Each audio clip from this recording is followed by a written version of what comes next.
Jour de cette ordonnance présidentielle par la porte-parole du président de la RDC, l'opinion publique s'est rendue compte de nouvelles têtes qui font leur entrée. Grâce Coutunois à la jeunesse, Guillaume Gueffa à la justice, John Banza aux infrastructures, Ferdinand Massamba à l'emploi, Marie Nyangé remplace F. Bazaïba à l'environnement. Ces dernières est nommée ministre aux Affaires sociales. Au gouvernement Souminois II, après 13 ans d'absence, Adolphe Mouzito est nommé vice-premier ministre en charge du budget. Cet ancien premier ministre a occupé le même poste entre 2007 et 2009. Il mettra son expertise au service de la nation.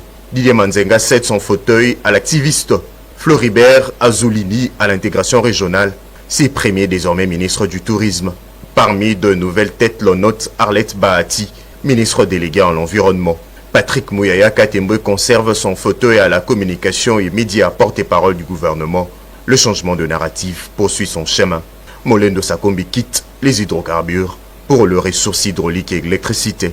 José Panda signe son retour cette fois-ci au Pétentique. Augustin Kebassa Maliba va désormais s'occuper de l'économie numérique. Onej Ntsele, ancienne vice-ministre de Finances, promu ministre des Affaires foncières, remplaçant Akassia Bandoubola, affecté aux hydrocarbures.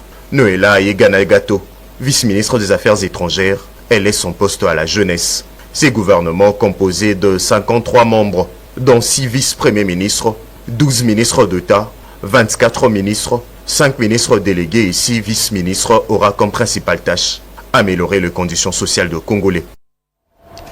17 femmes présentent au gouvernement Souminois II un quota d'environ 31% de représentation féminine, un chiffre qui marque une progression par rapport au gouvernement précédent. Le gouvernement Souminois II montre une amélioration notable tant en termes de quantité que de la qualité de la représentation féminine au sein de l'exécutif congolais. Regardez.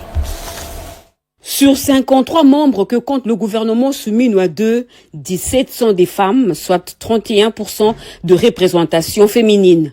Ce chiffre marque donc une avancée par rapport au gouvernement précédent. Une première ministre, pas de femme à la vice-primature, l'équilibre oblige à la haute direction du gouvernement. 4 ministres d'État, 8 ministres, 2 ministres délégués et 2 vice-ministres. Toutefois, la présence des femmes à des postes clés comme aux affaires étrangères, avec la ministre Thérèse Kayikwamba Wagner, sa reconduction indique une reconnaissance de ses compétences en relations internationales.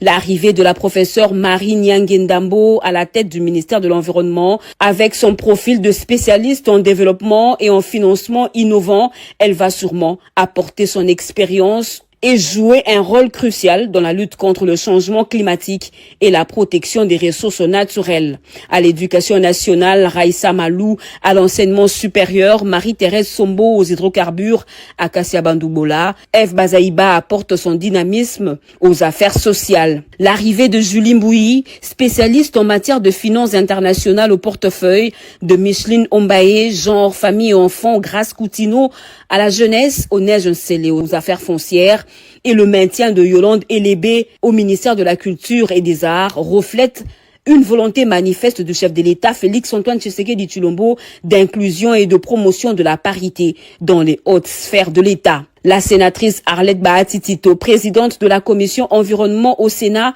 intègre le gouvernement au poste de la ministre déléguée à l'environnement. Des femmes dirigent désormais des ministères régaliens. Cette évolution qui témoigne d'une volonté politique accrue de promotion de la junte féminine à des postes de décision stratégiques et renforce la gouvernance. Cette évolution qui témoigne d'une volonté politique accrue de promouvoir la junte féminine à des postes de décision stratégiques et renforce la gouvernance et rend effective l'égalité de sexe en République démocratique du Congo. Le succès de toutes ces femmes dépendra à leur capacité à relever les défis inhérents à leur fonction et à obtenir le soutien nécessaire pour mettre en œuvre des réformes significatives. Et cette question, quelles sont les attentes de la population pour ce nouveau gouvernement? Eh bien, les citoyens lambda donnent leurs impressions au micro de Chimène Dondo et Guilain Kassou. Nous voudrons voir vraiment notre gouvernement travailler à propos de notre population, voir quelles sont des situations que subit la population. Puis nous les jeunes, nous avons besoin de ces personnes qui sont capables de représenter Bissau et non des personnes au bazar pour pour ça là, ils avaient bon poche na bango moko, bien famille na bango moko. Le premier c'est le chef du gouvernement. La politique et le gouvernement qui vient de partir a suivi. C'est ça politique. Et c'est la même politique. Guy Kabombo Modianvita poursuit sa tournée en Amérique latine. À la tête d'une forte délégation gouvernementale, le vice-premier ministre, ministre de la Défense nationale et des anciens combattants, a eu des échanges avec son homologue argentin. La consolidation des relations bilatérales entre Kinshasa et Buenos Aires était à